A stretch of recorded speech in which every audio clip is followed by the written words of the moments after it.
quite as regimented, for the most part, in a lot of industries. Some of them are exactly like the military.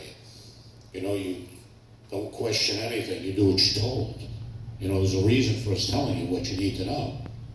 And you need to obey an order. That's where that's so vitally important, is to obey an order.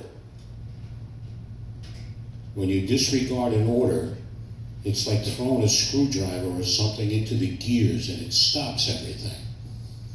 Or it maybe just slows it down a little bit. So when you obey your orders, you keep that machinery moving in the right direction. So everything is positive. See, when it comes to leadership, you can handle it in a variety of ways. You can be, I'll give you an example. I was at a function, and I was there in kind of recon, really, to find out what was going on in this place. Because the bottom line, the numbers were a little not right, if you know what I mean. So I'm looking around, and I see the guy that's in charge.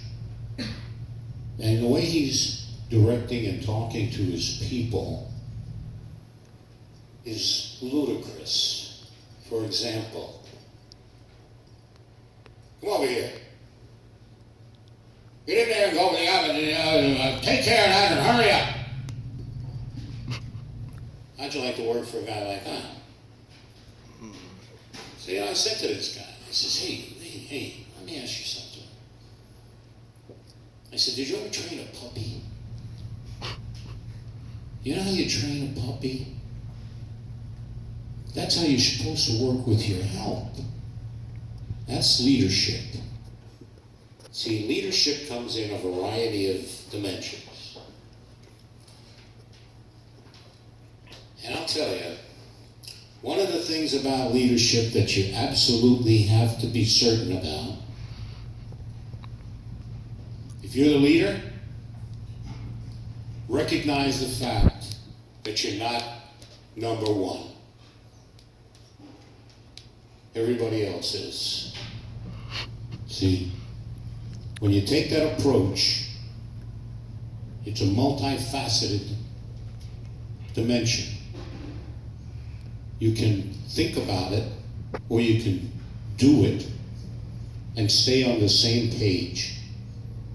So it turns out it's kind of like, I don't know if you've ever seen some guys, they go like this, and they touch fists, you know? And they say, dog. Now, maybe some of you know why they do that and what that really means.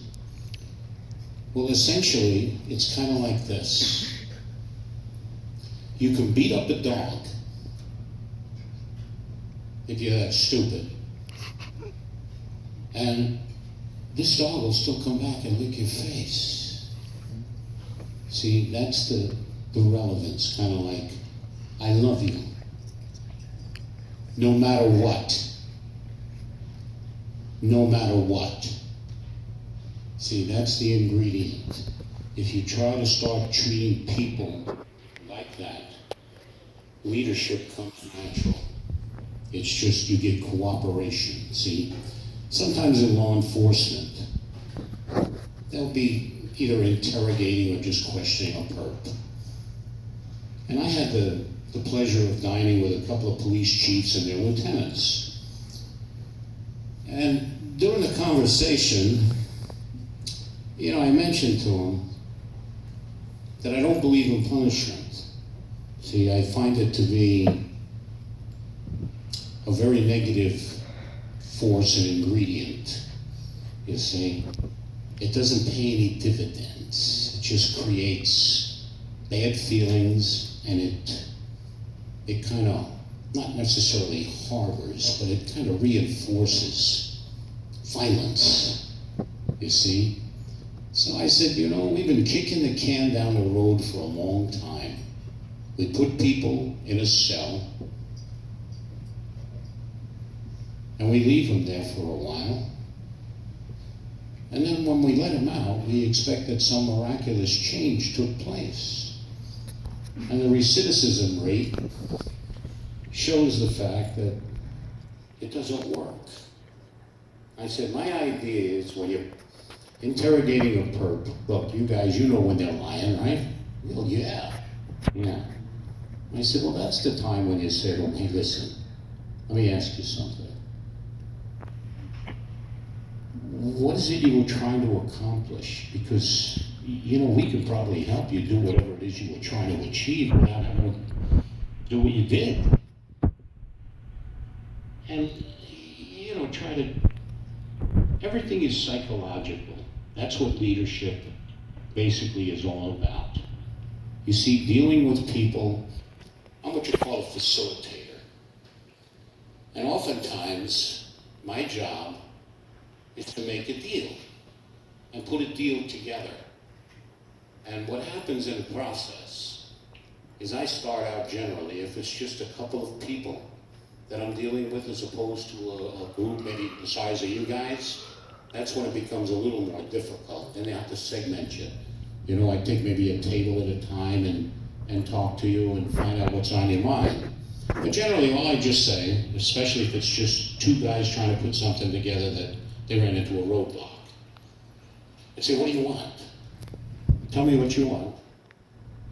And then I ask the other party, tell me what you want.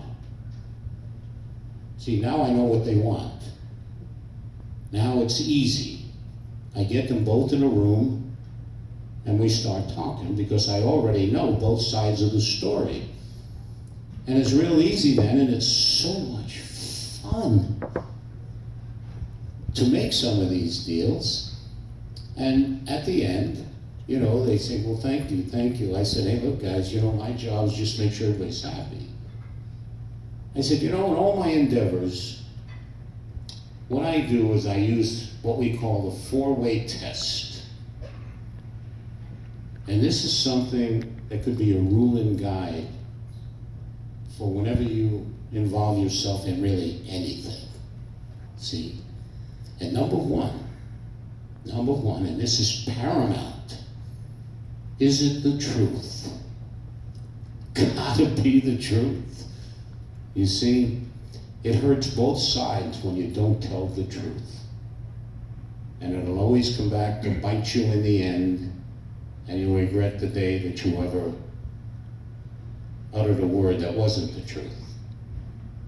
And number two, is it fair to all concerned? How about that? See, even in your friendships, your relationships with one another. I'm a couple positive. So it's the same routine. Everything works out exactly the same.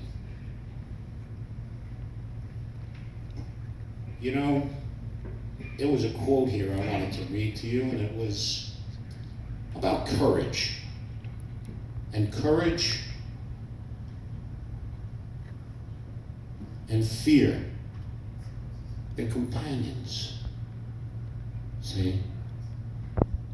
There was a president, Franklin Delano Roosevelt, in his inaugural speech said, the only thing we have to fear is fear itself. See, fear is an enemy. It's a non-productive force other than it's negative. Now, when you put negative and positives together, like in a battery cable, you know what happens. You get a big spark,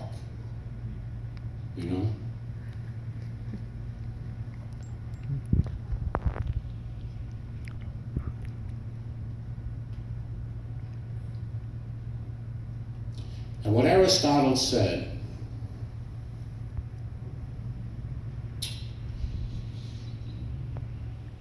among other things, he called courage the first virtue. Courage, the first virtue. Because it makes all of the other virtues possible. See? And confidence. A good leader instills confidence. and followership by having a clear vision. You know, at the age of 23, I went into business and became very successful. When asked if I was afraid of failing, my reply was the thought never occurred to me. And when they asked me, I said, I knew what I wanted to do, and I knew how to do it. Pretty simple.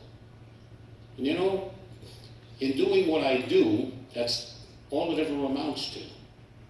See, when I ask people what they want, sometimes they stumble, they trip. And you know what they trip over? Can anybody guess when somebody wants something, the biggest obstacle that they trip over is money. Money. And so, in my role as a leader, what I tell them is, this is an inappropriate time. Tell me what you want, and we'll figure out the rest. We'll get you the money. Don't worry about the money. Let's hear what you want. If it's a good idea, not one that sounds good, but a good idea, we'll move. Absolutely. That's the way it works. You just don't trip over money. I say that so many times. Well, I think I've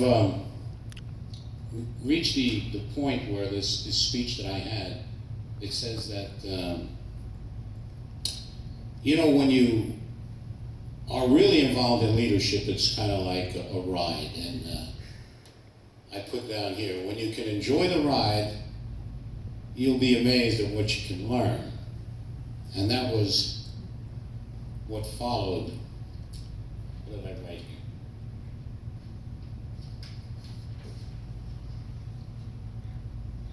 Oh yeah. Enjoy the ride. Smart leaders know that the journey is often more rewarding than the destination. In closing, I want to wish you much success in all of your endeavors, especially as leaders. I want to thank you, God bless you, and God bless America.